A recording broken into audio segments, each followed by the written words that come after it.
¿Cómo intenta Estados Unidos restaurar las tierras degradadas? Por supuesto, lo primero es que hay algunos intentos bastante eficaces de hacer que la agricultura sea más respetuosa con el suelo. Es la principal razón por la que la tierra se convierte en algo infértil, así que la solución es ideal. Se introduce el pastoreo controlado, que del mismo modo puede restaurar zonas que han sido gravemente dañadas por la actividad humana hasta el punto de que es difícil cultivar algo allí. Y luego están los castores. Si crees que solo roen árboles y construyen presas, pues sí, lo hacen. Excepto que todo es increíblemente beneficioso para la naturaleza y para restaurar lo que ha sido destruido debido a la influencia humana.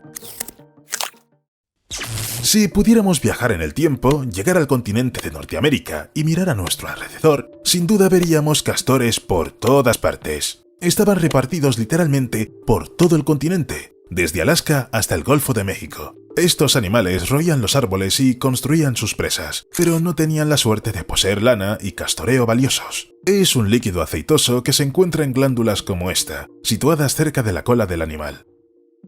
Como ocurre con muchas otras historias de animales americanos, los colonos europeos llegaron al continente en algún momento y empezaron a cazarlos activamente a principios del siglo XVII. La gente de la época afirmaba que en Nueva Holanda, entonces, una colonia situada en la costa este del continente, se mataron unos 80.000 castores al año durante al menos 9 años. Además, hay pruebas que sugieren que en Connecticut y Massachusetts, entre 1620 y 1630, se capturaron más de 10.000 castores al año. He aquí otro dato que demuestra el alcance del exterminio de castores por los colonos. A partir de 1670, la Compañía de la Bahía de Hudson envía 2 o 3 barcos mercantes a la bahía cada año para traer pieles a Inglaterra desde Canadá. La gente cazaba mucho y exterminaba a todos los castores a la vista para su propio beneficio. Luego resultó que los castores se volvieron difíciles de encontrar en la costa oeste, así que los colonos empezaron a desplazarse hacia el oeste. Hay que decir aquí que fue la búsqueda de la piel de diversos animales lo que llevó al descubrimiento pleno de las tierras occidentales. Mucha gente piensa que fue la fiebre del oro la que llevó a esto. Sin embargo, en realidad fue la fiebre de las pieles del siglo XIX la que no solo llevó a la exploración del oeste, sino también a graves consecuencias para los animales autóctonos. Los cazadores exterminaron todo lo que encontraban a su paso para obtener lana y otros beneficios, lo que provocó el exterminio de casi todos los castores desde Missouri hasta California y desde Canadá hasta México en un periodo de unos 30 años. De 1806 a 1838, fueron empujados al borde de la extinción. Uno de los afectados por la caza del castor fue el río San Pedro, en el norte del desierto de Sonora. Está en lo que hoy es el estado de Arizona. Tanto el estado como prácticamente todo el río se encuentran en zonas áridas, con escasas precipitaciones, altas temperaturas frecuentes y una biodiversidad formada en gran parte por flora y fauna que ha sabido adaptarse a condiciones tan desfavorables. Sin embargo, el río San Pedro solía ser muy diferente. Cuando aquí no había colonos, gran parte del río era como un oasis en las tierras áridas. Un arroyo serpenteante con marismas fluviales, bosques ribereños, praderas y un sinfín de animales a los que servía de hogar. Por supuesto, también había extensos estanques de castores. Entonces, aparecieron por aquí los cazadores. Les sorprendió la cantidad de castores que había. Los animales estaban literalmente por todas partes, por lo que la caza de la lana tuvo un éxito increíble, y San Pedro fue apodado el Río de los Castores. Y este es el fuerte Huachuca, el lugar de donde vino el golpe final a los castores de San Pedro. En la década de 1920, los soldados destinados allí volaron las presas para prevenir la malaria. Como resultado, el Río de los Castores dejó de tener al menos algo que ver con su nombre oficioso. Los castores locales fueron exterminados casi por completo. El propio río cambió por este motivo. Perdió un montón de espacio verde y la biodiversidad local que adornaba la naturaleza salvaje de los alrededores se vio seriamente mermada. Además, a mediados del siglo XX, el río, que antes era profundo, solo fluía durante la estación lluviosa. Y así fue hasta finales de los años 90. Todo el mundo aceptó las consecuencias de la exterminación de los castores y siguió con su vida, hasta que surgió la idea de que el río, que discurre por las zonas desérticas, podría volver a su estado anterior. ¿Cómo? Trayendo de vuelta a quienes llevan construyendo presas aquí desde tiempos inmemoriales, los castores. Entre 1999 y 2002 empezaron a llegar al San Pedro los primeros castores.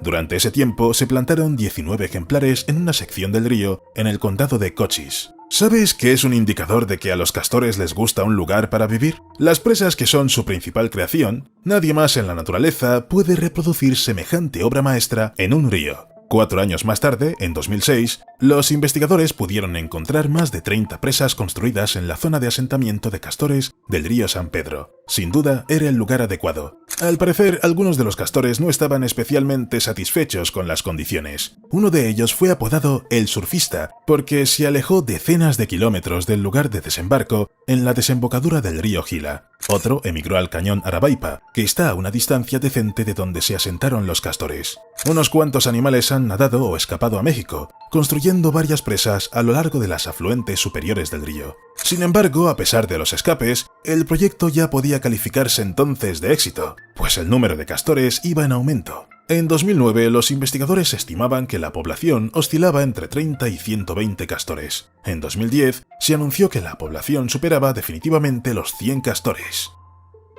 ¿A qué ha conducido todo esto? A la restauración de una parte del río, que es lo que se pretendía conseguir. Mira, es una presa. Funciona exactamente igual que las que construimos los humanos. Bloquea el flujo del río, haciendo que el agua empiece a acumularse, formando estanques y humedales. A medida que se forman humedales y se amplían los hábitats ribereños, las plantas acuáticas ocupan los nuevos hábitats disponibles. Por todo ello, aumenta la diversidad de insectos, invertebrados, peces, mamíferos y aves. En resumen, los castores son constructores de hábitats para otras criaturas. No en vano, los científicos llaman a estos ingenieros peludos especie clave, es decir, aquella que tiene un impacto desproporcionado en el entorno natural en relación con su número. En el río San Pedro, los castores, que se cuentan por centenares, han conseguido crear un entorno de estanques y humedales, acercando la vía fluvial del desierto de Arizona a lo que era antes de la exterminación masiva de los constructores de ríos. Las criaturas, cuyas poblaciones habían disminuido por falta de un hábitat adecuado, se han asentado en los nuevos hábitats. Por ejemplo, los científicos analizaron las poblaciones de 13 especies de aves y descubrieron que los castores eran un 50% más abundantes en la zona donde vivían que en las zonas del río donde los animales estaban ausentes. Un ejemplo es el mosquero saucero, un ave en peligro de extinción. Su hábitat se ha ampliado gracias a la presencia de cientos de castores, lo que ha reducido la probabilidad de extinción de la especie. Por si fuera poco, los pájaros no habrían empezado a explorar un nuevo hogar si no estuvieran contentos, así que podemos concluir con seguridad que, además de aumentar la población de aves, la zona se ha llenado de su alimento, los insectos. Aparte de eso, está claro que incluso una pequeña población de castores consiguió tener algún tipo de impacto en la reposición de agua del río San Pedro. Ya hemos mencionado que el curso de agua, que se encuentra en una zona desértica, está seco la mayor parte del año. A ello contribuyen las altas temperaturas y la falta de recarga, condiciones típicas de la zona. Incluso antes de que se implantara la población de castores en el San Pedro, un biólogo especializado en fauna salvaje de la Oficina de Administración de Tierras sugirió: restaurar una población de estos animales en la cuenca conservaría el agua durante la estación seca. ¿De qué manera? Otra vez, las presas. El biólogo sugirió que las presas creadas por los castores retendrían el agua, creando estanques con lo que se repondrían las aguas subterráneas. Estas, a su vez, se convertían en una fuente de agua para San Pedro durante la estación seca. De este modo, se recuperaría la vegetación y los ecosistemas que había antes de los desafortunados acontecimientos. A juzgar por el hecho de que los científicos han documentado poblaciones de aves en el río que no vivirían aquí, sin las condiciones adecuadas, el plan ha funcionado. En definitiva, un pequeño grupo de castores fue capaz de transformar parte del desolado río San Pedro en el floreciente oasis de humedales que era antes de los colonos. Pero, por desgracia, hubo problemas. Incluso antes de que el número de ejemplares superara el centenar, la población de castores importados sufrió una catástrofe: las inundaciones de 2008. Los castores no saben construir sus presas de hormigón como los humanos, así que sus estructuras no son tan resistentes a los desastres naturales. En resumen, antes de la inundación se registraron 30 presas en San Pedro, y después los observadores no pudieron encontrar ninguna. Sin embargo, a los castores les gustó tanto el río San Pedro que un año después de la catástrofe, el número de presas volvió a ser de 30. Entonces se descubrió otro problema. Tras darse cuenta de que la introducción de castores en la zona había sido un gran éxito, se continuó con el seguimiento de la población. Los científicos estaban contentos con lo que estaba ocurriendo hasta que en 2019 se descubrió un hecho inquietante. El número de castores disminuyó. Ese año los observadores informaron de una actividad limitada de los animales y de la ausencia de cualquier guarida o cabaña, lo que llevó a la conclusión de que el número de animales en la zona se había reducido a 2 o 3. Nadie sabe con certeza las razones de este acontecimiento negativo para el río. Sin embargo, los investigadores han hecho algunas especulaciones. En primer lugar, los castores pueden haberse convertido en presa de los pumas. Sí, esta es otra dificultad de la recuperación de la población en el río San Pedro. Estos animales depredadores son comunes en Arizona. Sin embargo, en realidad es poco significativo porque los castores han vivido rodeados de depredadores durante miles de años y de alguna manera han sobrevivido. La segunda suposición ya es mucho más peligrosa. Los castores fueron asesinados por los humanos. Desgraciadamente esto también es posible, y en este caso los constructores de presas no tienen ninguna posibilidad, como tampoco la tuvieron durante la colonización de Norteamérica. El grupo Watershed Management comenzó el seguimiento en 2020, y 2 años después de empezar, los investigadores descubrieron que la población había crecido hasta los 13 o 17 individuos. Es decir, los castores de San Pedro están repuntando tras un descenso significativo en el número de individuos. Con ello, el propio Watershed Management está contribuyendo a que San Pedro vuelva a ser lo que era antes de que empezara el exterminio. Aquí, por ejemplo, hay imágenes de 2023 de un único castor plantado en San Pedro. Después, en 2024 se comprobó que el número de ejemplares en la zona había vuelto a descender hasta los 11 o 14. Aquí ya se adujo otra razón: el ganado. Por ejemplo, las vacas pueden impedir que los castores se reproduzcan porque perturban su hábitat pisoteando la vegetación joven y destruyendo las riberas de los ríos. Y ello a pesar de que la Oficina de Administración de Tierras local está obligada por ley a levantar vallas para proteger el entorno ribereño del río San Pedro. Pero la barrera puede tener lagunas, que es lo que reveló el estudio de la valla. A pesar de todo, los castores están restaurando su hábitat en el río San Pedro. Situado en una zona desolada, el río se está transformando realmente incluso con una pequeña población, recordando poco a poco a lo que era antes de que los castores fueran exterminados en los años 1800. Pero hay otros ejemplos en Estados Unidos que utilizan los castores para intentar cambiar los efectos de la actividad humana. ¿Qué río viene primero a la mente cuando se habla de la degradación de las vías fluviales de Estados Unidos? Por supuesto, la principal vía fluvial de Estados Unidos, el río con el que está conectado de algún modo el 40% de la tierra del territorio continental de Estados Unidos, el Mississippi, con su interminable número de afluentes.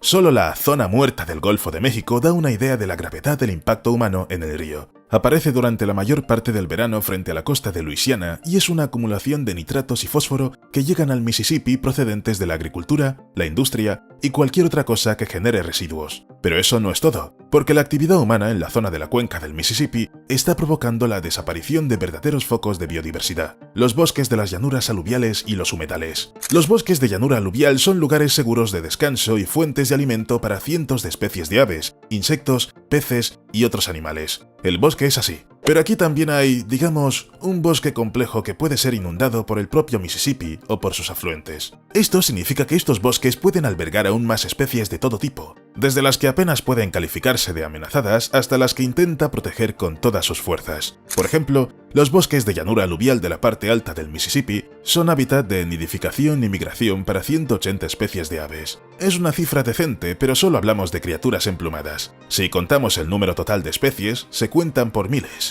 Sin embargo, desde el siglo XIX se ha producido un desarrollo activo de todas las zonas tanto del curso superior como del inferior del Mississippi. En lo que respecta a las zonas altas, desde entonces hasta hoy han perdido casi la mitad de su cubierta forestal de llanura aluvial. He aquí, por ejemplo, una imagen normal que se puede ver en los últimos tiempos: árboles que se han vuelto muertos debido a las condiciones cambiantes. Esta foto es de Reno Bottoms, un refugio de vida salvaje cerca de la frontera entre Minnesota y Iowa. En la parte baja del Mississippi, hogar de otras tantas especies diversas, solo el 30% de la superficie es bosque, según un estudio de 2020. ¿Suena bien? En general, la situación es mejor que en otras zonas, pero eso es solo si se ignora el hecho de que el bosque solía ser continuo en todo el valle. Lo más sorprendente y a la vez triste es que, debido a la influencia humana, la reducción de los bosques de las llanuras aluviales ha provocado que el Mississippi y sus afluentes sean generadores de inundaciones. Casi todos los años se producen en casi todas las partes de la vía fluvial, causando daños masivos tanto a la naturaleza como a los seres humanos.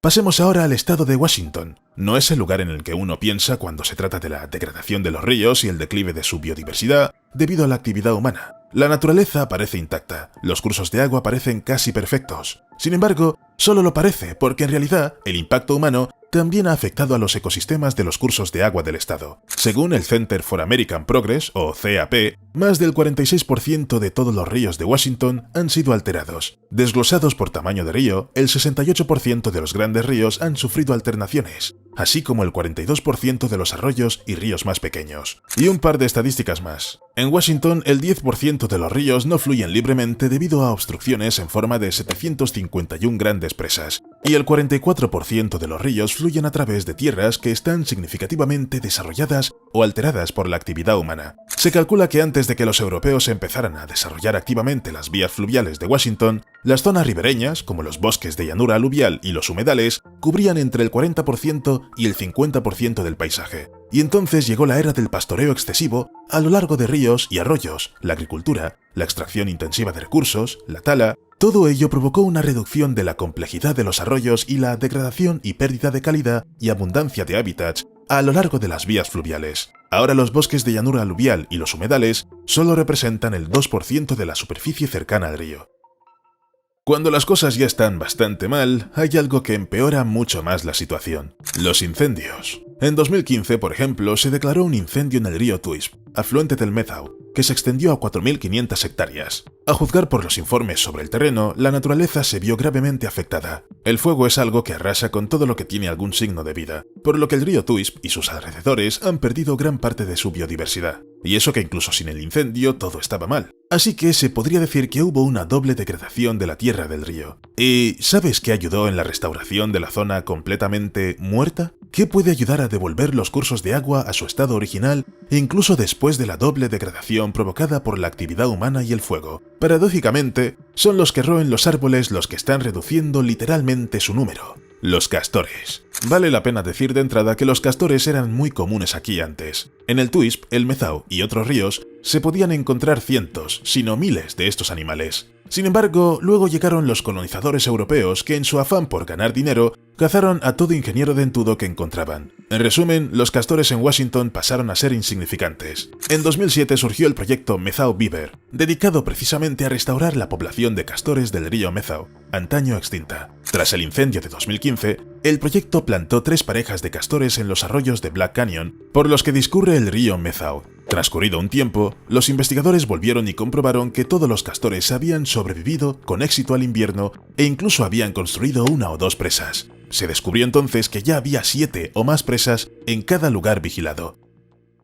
Se podría decir que el proyecto de restauración de la zona va viento en popa. Los castores construyen sus presas para crear estanques en los que esconderse de los depredadores. Y para la restauración del terreno encaja a la perfección. Mira cómo funciona esto. La presa bloquea el río, lo que hace que se cree un estanque delante de ella. Se podría decir que, debido a la presa, el agua sale por sus orillas. ¿Qué significa eso? Los bosques de llanura aluvial y los humedales obtienen el agua de la que antes estaban privados a causa de la actividad humana. Cuando se trata de las condiciones posteriores a un incendio, los castores son como una droga para la naturaleza que necesita recuperarse, porque los humedales y bosques inundables creados por los animales son un imán para un gran número de especies diferentes. Así, al cabo de cierto tiempo, los investigadores llegaron a una zona que hacía relativamente poco tiempo que se había agostado. Vieron presas, detrás de las cuales había varios estanques grandes y profundos, y cerca de ellos una zona bordeada de marismas y plantas ribereñas, incluidos brotes de álamo temblón. Además, está claro que el paisaje restaurado estaba a un paso de atraer a ciervos, alces, uapitíes y muchos otros animales, como les gusta venir a los humedales. Los propios castores, por desgracia para ellos, son animales lentos y bien alimentados que sirven de comida gourmet a coyotes, pumas y osos. Esto también aumenta la biodiversidad, aunque de una forma poco agradable para los ingenieros jefes de la naturaleza.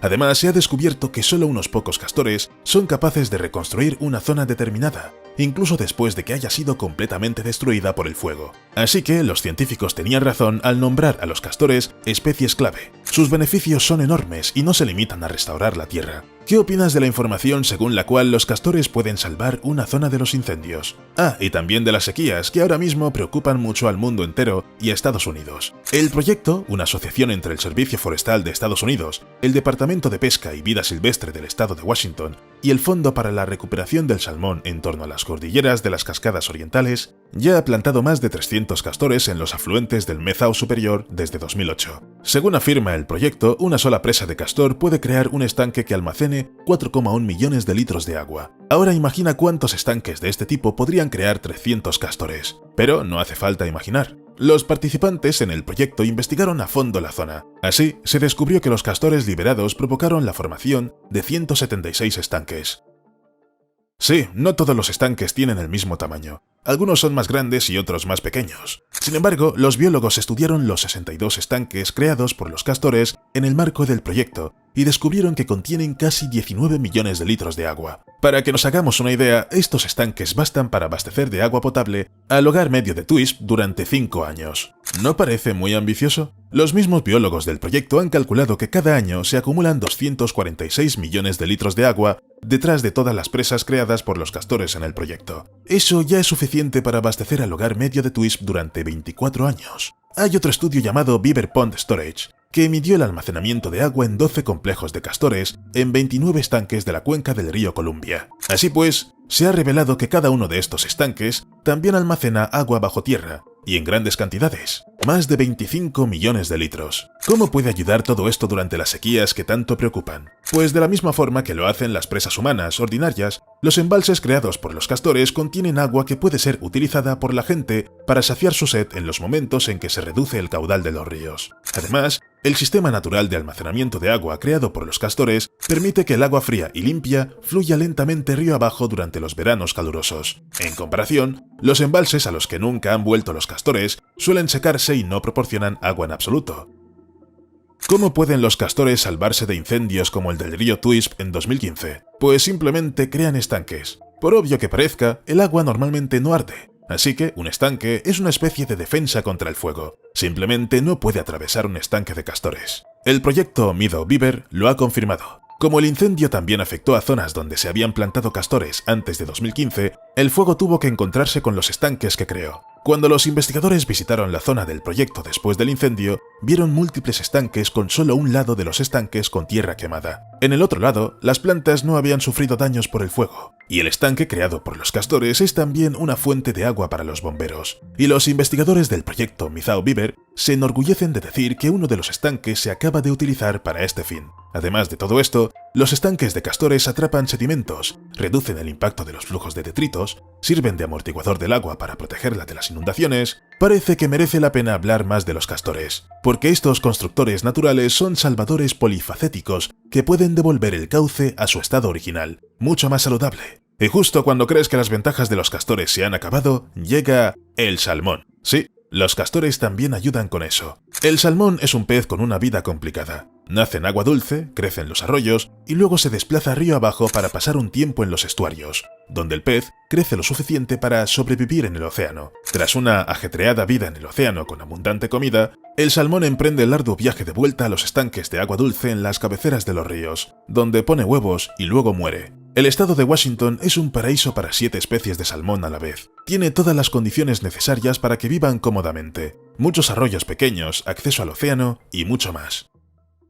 Pero la población de Washington creció un 63% entre 1990 y 2020, y se espera que supere los 9 millones en 2040. Eso equivale a un Seattle más dentro del estado en los próximos 20 años. A medida que crece la población, la gente necesita más tierra y agua para vivir, trabajar y recrearse. Esto ya está causando y seguirá causando la pérdida de hábitat para el salmón de Washington. Por ejemplo, existe el estrecho de Puget. Con el tiempo ha perdido la función de hábitat para el salmón en un tercio de su enorme litoral de más de 4.000 kilómetros de longitud. ¿Por qué? Se construyeron fortificaciones, incluidas presas y otras estructuras para proteger viviendas y otras infraestructuras. Toda esta protección modifica el hábitat del salmón y de los peces forrajeros. Las fortificaciones impiden que las olas erosionen los acantilados, creando playas donde el salmón encuentra los insectos y otros peces que come. Las llanuras aluviales, como ya hemos dicho, también se ven gravemente afectadas por la influencia humana. Por ejemplo, algunos informes indican que entre el 50% y el 90% de las tierras situadas a lo largo de los cursos de agua en Washington se han perdido o han sufrido alteraciones significativas a causa del hombre.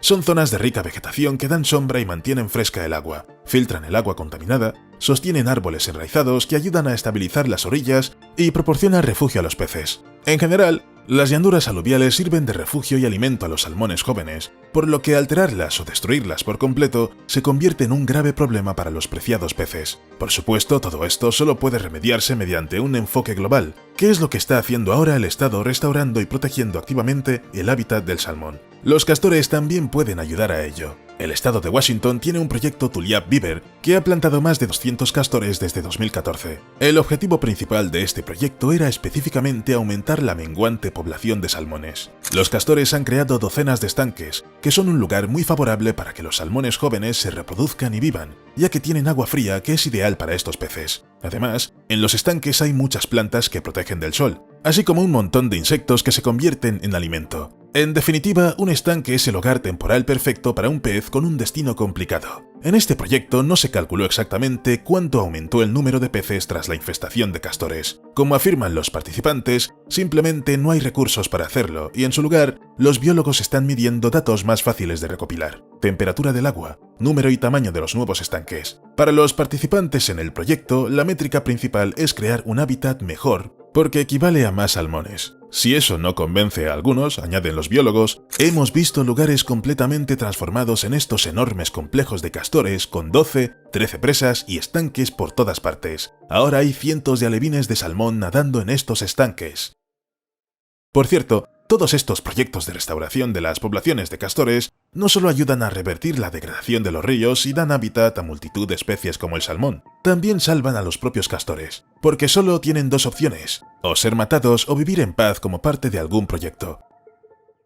Utah es un estado conocido por sus paisajes desérticos, sus majestuosas montañas y sus cañones. Pero detrás de esta belleza se esconde una realidad inquietante. Los ríos, que en otro tiempo fueron arterias caudalosas que alimentaban la vida, hoy se están convirtiendo en acequias secas. Miles de kilómetros de cursos de agua que en otro tiempo eran sinuosos y llenos de vida, están perdiendo poco a poco todo lo que les vincula a la vida y a unos recursos hídricos adecuados. ¿Cómo salvarse? Costosos programas de restauración de ríos y arroyos, plantación de millones de plantas en las riberas o castores. Sí, esos geniales ingenieros de la naturaleza. En Utah los soltaron directamente en un río que atraviesa las zonas desérticas del estado. Como ya hemos dicho, antes los ríos de Utah eran arterias caudalosas del desierto. Sus meandros creaban territorios no muy extensos, pero sí considerables, con humedales, además de que los ríos empapaban las praderas y matorrales ribereños. Se podía decir que los ecosistemas eran ricos para el clima local. Sin embargo, a mediados del siglo XX todo cambió. Como comprenderás, la gente necesitaba cultivar diversos productos, crear campos y pastos, alimentar la industria. Todo esto, por supuesto, requería enormes cantidades de agua, que los habitantes locales obtenían de los ríos. Como resultado, los canales, las presas y los sistemas de riego provocaron que las vías fluviales de Utah se debilitaran y se convirtieran en zanjas directas, y el agua comenzó a correr más rápido, sin detenerse para alimentar los ecosistemas. A la influencia humana se sumó el clima. Según los resultados de una investigación de la Universidad de Utah, entre 1979 y 2023, el pico de la capa de nieve en las montañas orientales del estado comenzó a disminuir. El volumen de agua equivalente a la nieve se redujo en un 16% y la fecha de acumulación máxima de nieve se adelantó casi 9 días debido al aumento de las temperaturas invernales. El resultado es que las crecidas primaverales se han debilitado y numerosos arroyos se están secando. Un rayo, un incendio accidental o intencionado, y la naturaleza y los ríos se ven aún más afectados. Así, por ejemplo, en 2007 se produjo el incendio de Milford Flat. Durante todo el tiempo que duró, el fuego destruyó 1.468 kilómetros cuadrados de territorio boscoso, así como la vegetación ribereña de ríos y arroyos. Por supuesto, los incendios no terminaron ahí, ni siquiera en el año 2007. En ese mismo año se produjo el incendio de Neola North, que quemó una superficie mucho menor, 176 kilómetros cuadrados. Sin embargo, esto también contribuyó a la degradación de las vías fluviales del estado. La razón es la siguiente: después del fuego, el suelo pierde su capacidad de retención de agua, y luego cada lluvia arrastra toneladas de sedimentos directamente a los cauces, erosionando las orillas y formando nuevos barrancos. Debido a esto, muchos ríos se han estrechado varias veces. Lo que antes era un amplio valle fluvial con bancos de arena e islotes, hoy es una estrecha zanja por la que el agua corre sin parar. sin detenerse para alimentar los prados y claros ribereños. Hay datos oficiales que lo confirman. En Estados Unidos existe la Ley de Agua Limpia, que incluye el concepto de aguas deterioradas, que significa que un río, arroyo, lago o estanque no cumple con los estándares de calidad del agua del estado o no tiene la capacidad de mantener los usos designados. Por ejemplo, el mantenimiento de la flora y la fauna acuáticas. Así pues, según los datos de 2022, de los aproximadamente 66.000 kilómetros de ríos y arroyos evaluados en Utah, casi 19.000 kilómetros fueron declarados inadecuados. Esto significa que el 28% de las vías fluviales del estado no cumplen las normas y que una proporción significativa de los ríos son incapaces de mantener la salud de los ecosistemas.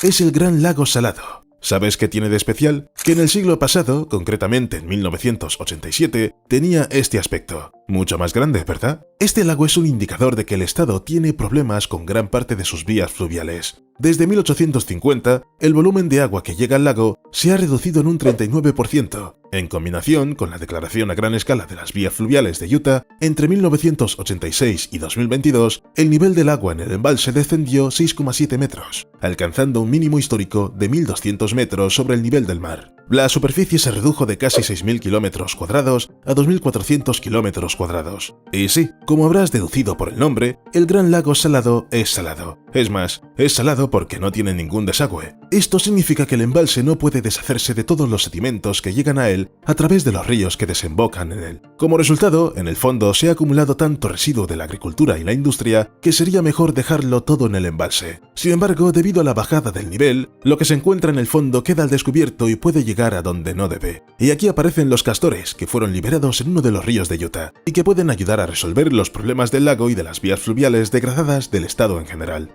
En 2019 y 2020, científicos de la Universidad Estatal de Utah se propusieron restaurar parte de una de las arterias más agotadas del este de Utah, el río Price, con la ayuda de castores, e investigar todo el proceso. Se encontraron los candidatos ideales. Cada animal pasó previamente por una cuarentena de 3 días en un centro de rehabilitación. Fue examinado para detectar enfermedades y se le implantó un microchip con un transmisor de radio para que los investigadores pudieran seguir las rutas de los ingenieros de la naturaleza. Y por fin los castores fueron colocados en el lugar adecuado. Parecería el comienzo de una historia increíble sobre la transformación de un río en un territorio desértico y árido. Y así es, solo que primero los roedores reubicados tuvieron que pasar por una dura prueba. Seguro que ya te has dado cuenta de que el clima de Utah no es suave, no solo para los ríos, sino también para los mejores ingenieros de la naturaleza. Se dieron cuenta de ello nada más llegar a la zona del río Price. La prolongada sequía provocó que una de las zonas estudiadas se secara por completo y que las temperaturas estivales superaran los 37,8 grados durante semanas e incluso meses. A esto se sumó el estrés del traslado, así como el hecho de que en la zona habitan depredadores naturales que no entienden por qué los investigadores han liberado a los castores. Para ellos, cada roedor es comida.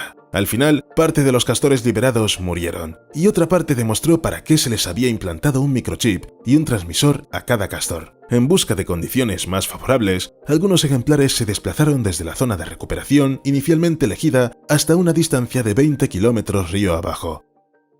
A pesar de todas las dificultades, resultó que incluso unas condiciones tan adversas no eran un obstáculo para los principales ingenieros de la naturaleza. Solo tenían que encontrar ramas, o incluso piedras. Fíjate en cómo el roedor arrastra algo que, en principio, no debería tener nada que ver con la construcción de los castores. El resultado fue lo más importante que crean los castores, así como lo más importante que necesitan las vías fluviales degradadas de Utah. Por supuesto, se trata de las presas. Lo primero y más obvio que ocurre cuando aparece un obstáculo de este tipo en medio del cauce de un río es la reducción de la velocidad de la corriente. Además, los estudios han demostrado que la velocidad disminuye considerablemente, de 1 metro por segundo a 0,3-0,5 metros por segundo. Esto hace que el agua pierda la capacidad de arrastrar partículas de tierra y piedras del fondo y las orillas. Es decir, en realidad, la presa de castores es un medio para reducir la erosión del río Price, uno de los cursos de agua de Utah que más sufre este proceso negativo. La barrera en forma de presa en el río es la razón por la que el agua comienza a acumularse y a buscar otras vías para salir. Como resultado, aparecen estanques. Incluso se les llama estanques de castores, en honor a estos animales. En estos estanques, el limo, la arena, los sedimentos orgánicos y todo lo demás que es arrastrado arrastrado por la corriente del río, comienza a ralentizarse y a depositarse, con lo que la capa del fondo se va nivelando gradualmente. Además, también se nivelan las orillas, ya que los sedimentos llegan a ellas debido al aumento del nivel del agua. ¿Recuerdas lo que dijimos sobre las zanjas borrosas en lugar de los ríos que alguna vez hubo en el territorio de Utah? Pues bien, los castores del río Price son animales capaces de restaurar el curso del agua, por así decirlo, a su estado original.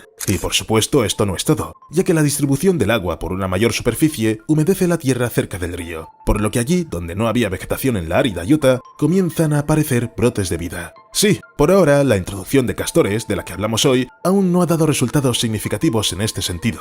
La razón es simple: no hay suficiente tiempo y las condiciones no son del todo favorables. Sin embargo, es un hecho bien conocido que la vegetación llega donde hay humedad, y eso será una señal de que se han formado humedales, que no serán tan extensos como en otros lugares con un clima más adecuado, pero que seguirán siendo un foco de biodiversidad. ¿Por qué? El caso es que las plantas y las condiciones generales de los humedales atraen a los insectos, para los que la reproducción en aguas estancadas es ideal. Por ejemplo, los que a menudo nos pican sin parar, los mosquitos. No podrán vivir ni reproducirse sin ningún tipo de control, porque aparecerán aquellos para quienes son alimento: los anfibios. Las ranas, algunos lagartos y otros animales se alegrarán de que en los humedales no solo haya suficiente alimento en forma de mosquitos y otros insectos, sino que también unas condiciones excelentes. Por ejemplo, agua estancada, plantas y todo lo demás que caracteriza a los estanques formados por los castores. Luego vendrán criaturas más grandes, como aves, que pueden alimentarse tanto de anfibios como de insectos. Para ellos, los humedales son un lugar donde pueden desayunar, almorzar, cenar y hacer otras comidas. Sí, el clima no es especialmente agradable en gran parte de Utah, pero tenemos un ejemplo inusual que demuestra que incluso en este estado,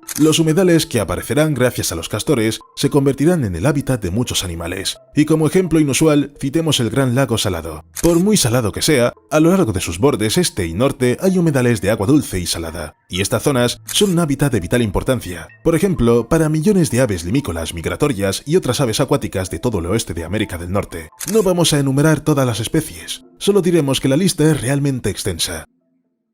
Y por si la enorme cantidad de aves no fuera suficiente para calificar la biodiversidad de la zona de Rica, cabe mencionar que las aves no habrían elegido un lugar donde no hay otros animales, es decir, fuentes de alimento. En general, en el marco del proyecto 2019-2020, se ha iniciado lo que sin duda transformará el río Price, haciéndolo mucho más verde y vivo. Además, los estanques creados por los castores son una protección contra los incendios. Por ejemplo, hay un estudio publicado en 2020 que no se realizó en Utah, sino en otros estados. Sin embargo, se logró determinar en qué medida la actividad de los castores reduce los efectos de los incendios. Así, las zonas modificadas por los castores se mantuvieron notablemente más verdes durante los incendios forestales. Esto se confirmó cuantitativamente mediante un índice especial, el NDVI, que mide el verdor de la vegetación. En promedio, la disminución del NDVI durante el incendio en las zonas sin castores fue 3 veces mayor que en las zonas con actividad de castores. Y si crees que ahí terminan todos los beneficios de los castores, aún no te hemos hablado de las ventajas que el proyecto reportará al Gran Lago Salado. Como ya hemos dicho, las presas bloquean el río o el arroyo, lo que da lugar a la formación de estanques. Es decir, aumenta considerablemente la superficie de agua en contacto con el suelo y, lo que es más importante, aumenta el tiempo de permanencia del agua en el paisaje. En lugar de fluir rápidamente por el cauce, el agua se retiene en los estanques, filtrándose gradualmente hacia abajo, reponiendo los acuíferos y elevando el nivel general de las aguas subterráneas en las zonas aluviales adyacentes. Este proceso de infiltración convierte los cursos de agua en una especie de esponjas hidrológicas, capaces de absorber y almacenar grandes volúmenes de agua. Así, durante las investigaciones realizadas en el estado de Colorado, se descubrió que en un radio de hasta 50 metros alrededor de las presas, el nivel de las aguas subterráneas aumentó entre 1 y 1,5 metros. Puede parecer insignificante, pero no hay una sola presa, ni un solo estanque. Para el Gran Lago Salado es ideal que durante las sequías, esta agua acumulada en el suelo se libere lentamente de nuevo al cauce y garantice un caudal estable. Pero al mismo tiempo, hay que decir que, a corto plazo, las presas de castores reducirán el caudal, ya que hacen que el agua se quede en los estanques de castores, lo que puede provocar que la situación del lago empeore en algún momento. En general, los investigadores tendrán que realizar muchas más pruebas en esta dirección. Y aquí es precisamente donde resulta ideal que el proyecto del río Price no tenga ningún impacto en el Gran Lago Salado, ya que esta vía fluvial no es afluente del lago afectado. Sin embargo, las investigaciones que se están llevando a cabo actualmente pueden demostrar si la reintroducción de castores es una opción viable para salvar el Gran Lago Salado. Por ahora, los investigadores del proyecto del río Price no se precipitan ni sacan conclusiones a largo plazo. Sí, los castores se han adaptado, Sí, ya han mejorado la situación en la zona del río degradado. Sin embargo, todos son conscientes de que las condiciones aquí no son muy buenas, por lo que el proyecto es realmente complejo. No es seguro que vaya a tener un resultado increíblemente satisfactorio. Pero los investigadores ya han ideado una forma de ayudar a los castores, incluso en estas condiciones. Se puede convertir a las personas en castores. No, claro, no literalmente. Los expertos que se ocupan de la reintroducción de los castores en el río Price han querido empezar a construir como los castores. Por lo general, para construir una presa de este tipo, la gente utiliza materiales naturales que se obtienen del paisaje circundante, exactamente igual que los castores, que no pueden pedir un montón de ramas. Del mismo modo, se utilizarán otras partes de los árboles, piedras y todo lo demás que pueda convertirse en una barrera en el agua sin dañar los ecosistemas. Sin embargo, habrá una diferencia con respecto a las presas de los castores. Las personas disponen de herramientas con las que pueden construir estructuras sólidas sin recurrir a las complejas estrategias de los castores. Así, para crear una presa artificial, primero se clavan postes de madera sin tratar en el lecho del río y luego se entrelazan ramas delgadas y flexibles, creando así una barrera permeable. En general, con esto termina la construcción de la infraestructura de los castores. ¿Por qué se decidió hacer esto en el río Price, si los castores pueden construirlo todo por sí mismos? Según se afirma, de esta manera los castores obtienen una base para la construcción. Es decir, se puede decir que tienen más motivación para empezar a utilizar sus extraordinarias habilidades para la ingeniería. Y por supuesto, también está prevista la liberación de más castores. Así que esperamos con interés los resultados de estas investigaciones, que siempre son interesantes y permiten comprender que los castores son realmente capaces de transformar territorios que se han degradado gravemente por diversas razones.